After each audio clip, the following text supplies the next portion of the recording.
Bonjour, bonsoir. Cuisine Yannick TV aye. Na fungoli ba caméra na ngana mukolo a lelo. Tout sur la mouké bola na émission na bouké bignon sort partout bozwami. Ceux qui lingara cuisine Yannick TV. J'aime commentaire. Ceux qui peuvent s'abonner, s'il vous plaît, s'abonner pour rater ou recevoir encore des émissions. J'espère bien. J'espère que mon miniature wana eza pasteur Mike Kalambai, eza Peniel, eza Zawadi. Baonde tozo lobila na mukolo alelo na sujet na biso ya pokwa alelo. Bande konanga esa la pati na mawa na communauté na biso makamu ndenge bimaka. Olalo la muki likamu na nkute silite mususu bande konanga esa la pasi. Tu es bien que pasteur Mike Kalambai aza pasteur, asela kanzambe, ayembaka, asala musala na tellement kitoko. Mais to moni to lali to lamuki, pasteur Mike Kalambai biso nyo to ebaki ki abala, abota, bakabwana na Peniel. Peniel pe ayoka na ratsuste aosala vie na ye. Pasteur Mike Kalambai pe azosa la vie na ye malgré akipaka bana azwaka soin ya bana tant que papa. Père ba petit aosa la boulot na ye ndenge ezalaka. To ekolala to ekomona zawadi abota na kwen na ye. Pasteur Mike Kalambai nzamba lola eko touche ndenge kaka sala musala ni banzembo kitoko. Abitinga funa ko beta na Zénith na Paris, j'espère boyebi. Pasteur Mike Kalambai a fixé même na date bande konangai. Kaka ne ba moni pasteur Mike Kalambai a fixé date wana eza lokole créer problème polémique.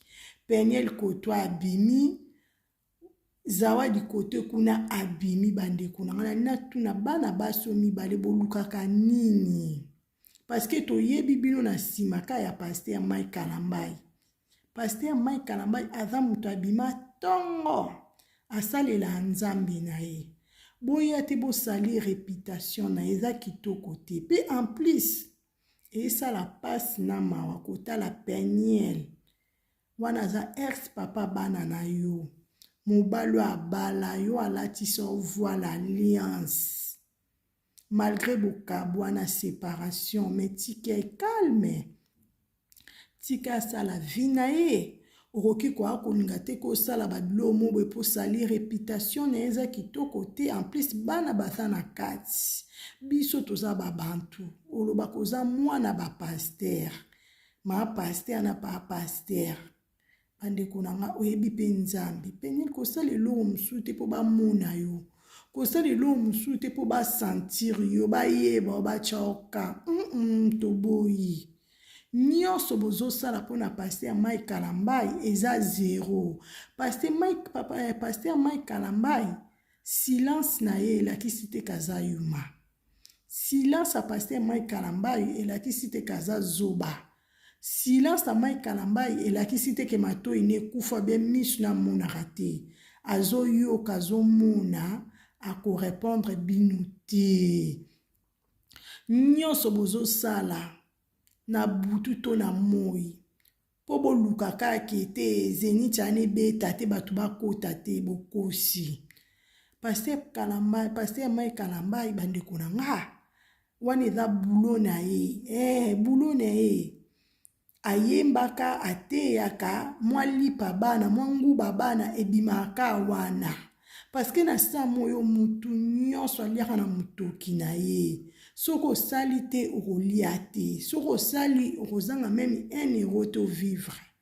Ki mutema mabeti na niveau te. Pona ni ka basi. Pona nini. Tobona so pete mibali basala mabe. Mais na kibolelo. Tokomo mona ki abase komolika. Tokomo mona ko ya base komolika. Ponga mo pe cuisine Yannick TV na mwasi. Na mama, na bana, na mobali.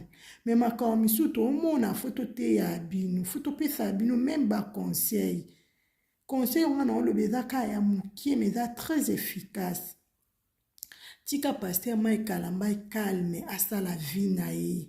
Yo pe lobi koza na copain na yo osala vie na ona chéri na osala vie na openiel kokota na vie na ete so bosola mpona bana boza binemi te bosololi mpona bana osimi nzela okeye pake nzela na ye tika sala copine kolinga toyaka te na frene yango nayaka ke naloba boye mpo eshue nayaka nasala boye mpo échec total non eza kitoko te peniel boye te zawadi biso toyebi na biso zawadi te zawadi ayaki kaka pa paster Mike Kalambai ande koluka succès abande koluka diembela na ye bayeba ye bandeko na nga soko oluka succès oluka bayeba obima na ndenge na moko kolingo obima na nsima mosala nzambe te pe en plus bokomo omona ye lokwa mwa joue ni non mosala nzambe ya moke ya monene azalaka te aza serviteur de Dieu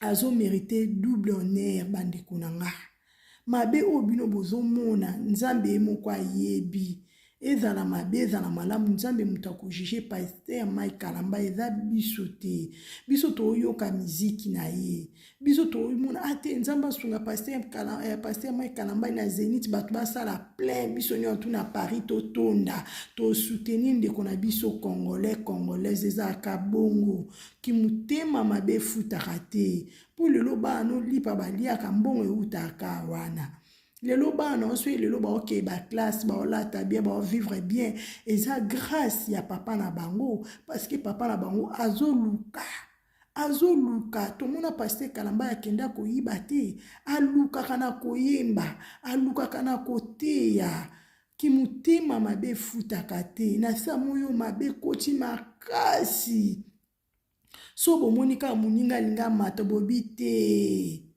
foto bimiselo mobo akweya eza kitoko te tozobomana mpona nini yo nde omona paster Mike Kalambai peniel elobelaka elo te so oza mutu oza vraiment mutu vraiment opriaka papa abino mama abino nayebi koza mwana bapaster ata moki olanda ata fermissima mizonga tala kati na yo pourquoi nga nasalaka eloko oyo makomiso osala peut-être ezala nango yo to miso envoûtement mais siko envoûtement ngo fo mituna ke uta wapi pourquoi oyaka na vie ya paster Mike Kalambai oyaka koluka kufa na ye oluka mabe nyonso mpona paster Mike Kalambai esimba te ozoluka su nini oluka motuna elala na se lelo so paster Mike Kalambai akufi nana kozwa soin bana na ye ndenge moko azwaka peniel ezala mutu koyaya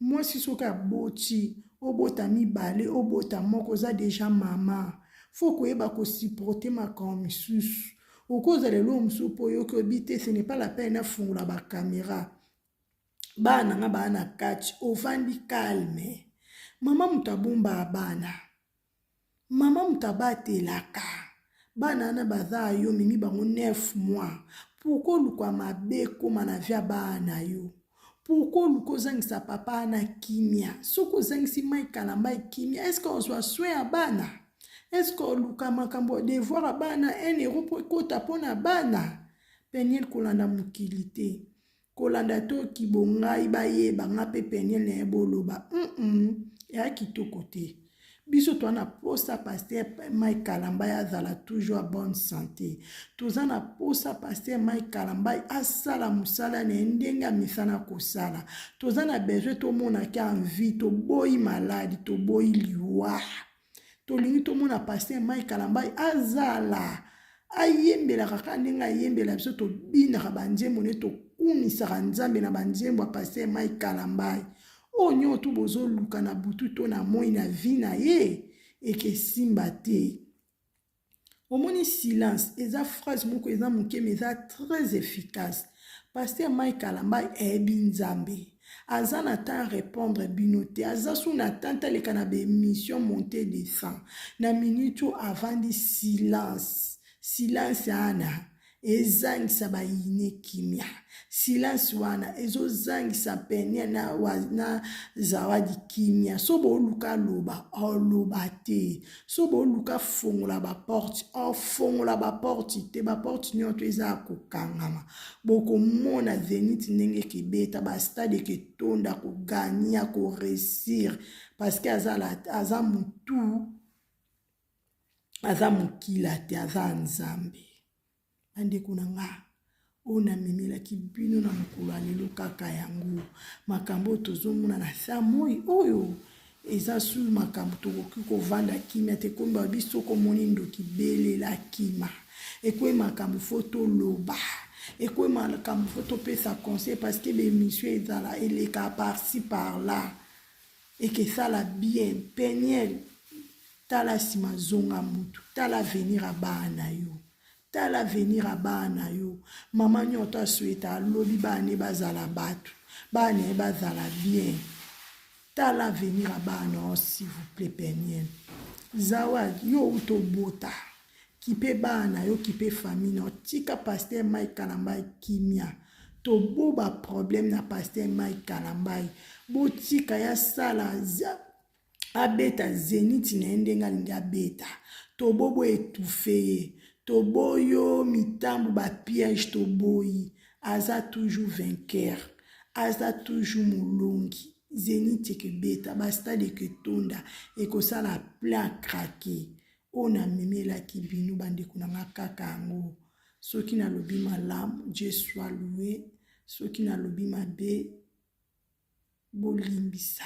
Que Dieu vous bénisse. À la prochaine. Ciao.